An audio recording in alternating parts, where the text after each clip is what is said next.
This story right here is going to be one hell of a doozy. And for those of you who were around back in the day, back in the 70s when this was going on, are probably familiar with this story, but you weren't familiar with the man himself. Oh, you probably were, but you just didn't know his name. But this man's name is Joseph James DeAngelo. Today, he is 72 years old, and we know his name. But back in the day, but way before I was born, he was known as the East Area Rapist or the Golden State Killer. Now, I was listening to some commentary that Professor Black Truth did last night, and he was talking about three killers, three white male killers. This guy was the last person he touched on. He touched on him briefly though.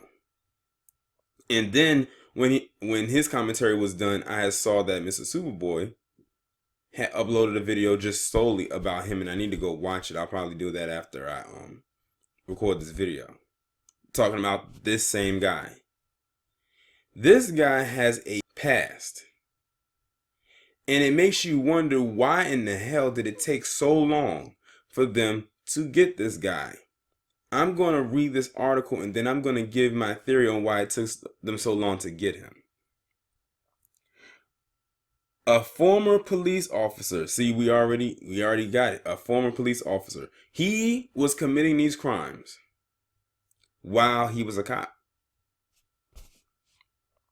A former police officer is suspected of being an elusive serial killer who police say committed at least 12 homicides, 45 rapes, and dozens of burglaries across California in the 1970s and 1980s. Officials announced Wednesday Joseph James DeAngelo, aged 72, was arrested Tuesday, Sacramento County Sheriff Scott James said.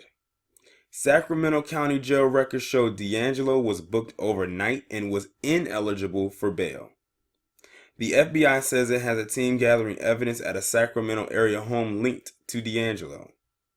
Despite an outpouring of thousands of tips over the years, his name had not been on authorities' radars before last week. We knew we were looking for a needle in a haystack, but we also knew that needle was there. We found the needle in the haystack and was right here in Sacramento. In the last 6 days, DNA analysts at the crime lab offered up a break in the case, and a warrant was issued for DeAngelo in two 1978 murders in Sacramento County. It was reported that the answer was always going to be in the DNA, and the connection came in the slayings of Brian and Katie Marjorie. She said, "The case forever altered a time of innocence in the community. For anyone that lived here in the community in Sacramento, the memories are very vivid. You can ask everyone who grew up here, everyone has a story. Countless victims have waited decades for justice. DeAngelo was employed as a police officer by two different departments in Exeter, California from 1973 to 1976, and in Auburn from 1976 to 1979, when he was fired. The termination came after he was arrested for stealing a can of dog repellent and a hammer from a drugstore, according to the Auburn Journal articles from the time. Jones said it's believed DeAngelo committed the crimes during the time he was employed by the departments, but authorities are still looking into whether he committed any crimes while on duty. In a statement, the Auburn Police Department confirmed his employment and termination and voiced its commitment to supporting prosecution. We will put out all the stops for our Sacramento area law enforcement partners in this horrific and historic case. Jones said officials conducted surveillance on DeAngelo and used a discarded item to make the DNA match to the string of crimes.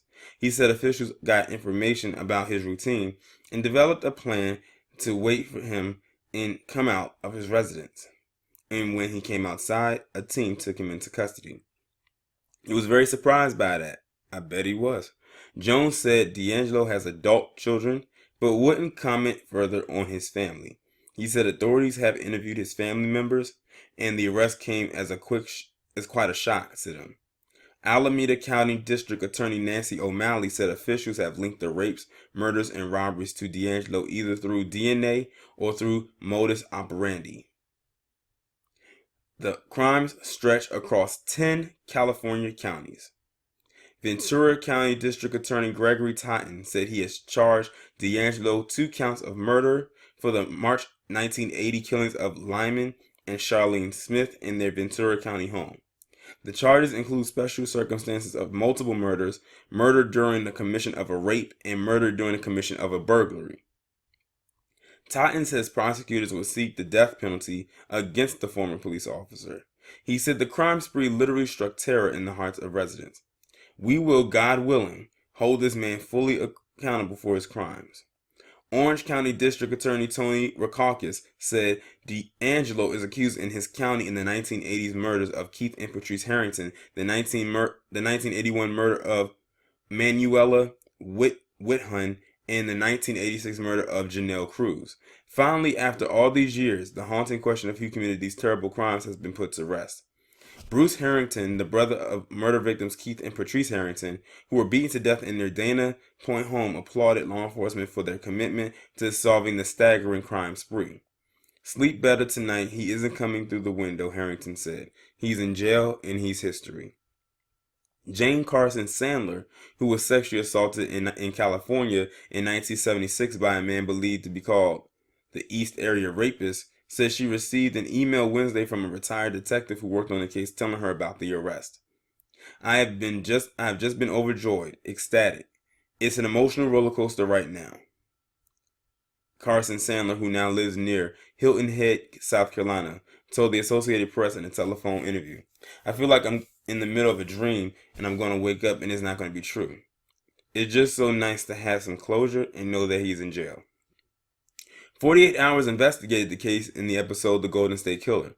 The late true crime writer Michelle McNamara, the wife of comic Patton Oswalt, was on the hunt for the killer and writing a book on the case at the time she died on April 21st, 2016. The broadcast featured Oswalt's first in-depth television interview about his wife's reporting on the case. The book, I'll Be Gone in the Dark, was published in February.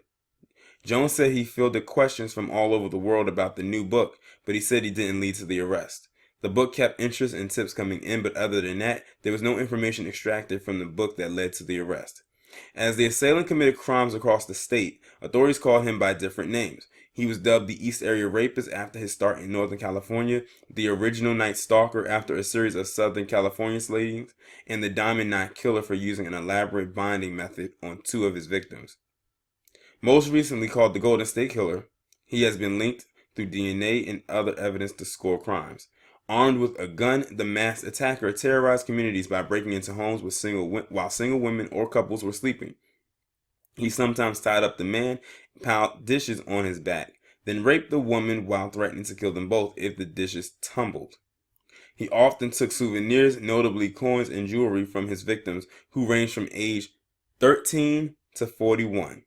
Authorities decided to publicize the case again in 2016 in advance of the 40th anniversary of his known assault in Sacramento County. FBI and California officials renewed their search for the attacker and announced a $50,000 reward for his arrest and conviction.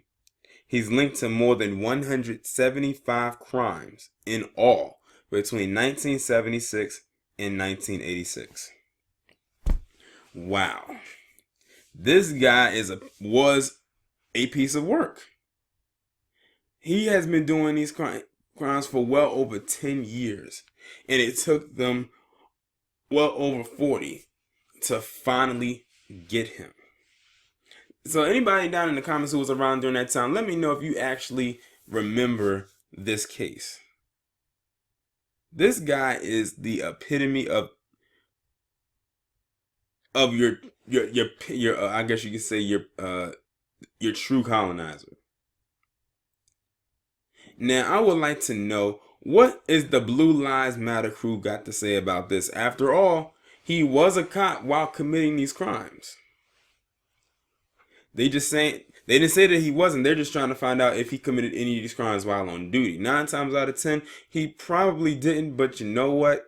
I wouldn't put it past him. This is a guy you can tell who got the thrill of the kill after his first attack, and he just couldn't stop. It's like he got obsessed with doing what he's doing. Don't get me wrong; they're gonna throw the book at this guy. He's gonna get that what's his name? He's gonna get that Charles Manson treatment. When he goes into jail, when he goes to jail, he's gonna stay right there. And the thing is, he's been out for he's been out in the world for so long after he stopped committing these crimes that he probably felt he was a scot free.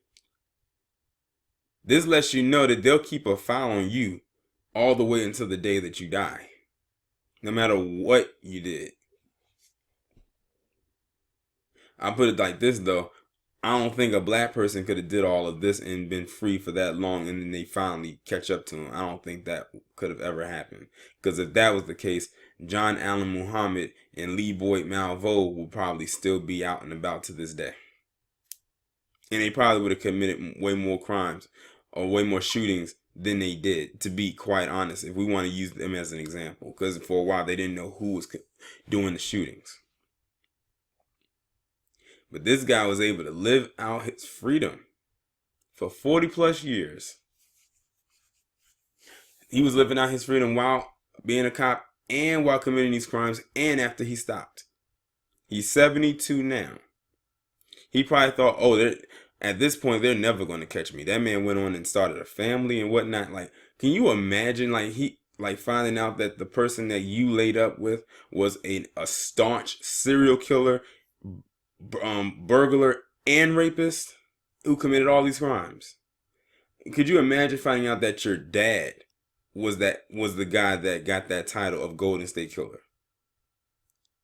People will be looking at them side-eyeing them like crazy. But it is what it is. Y'all let me know what you think down in the comments. Like, share, subscribe. I'll talk to you in the next one.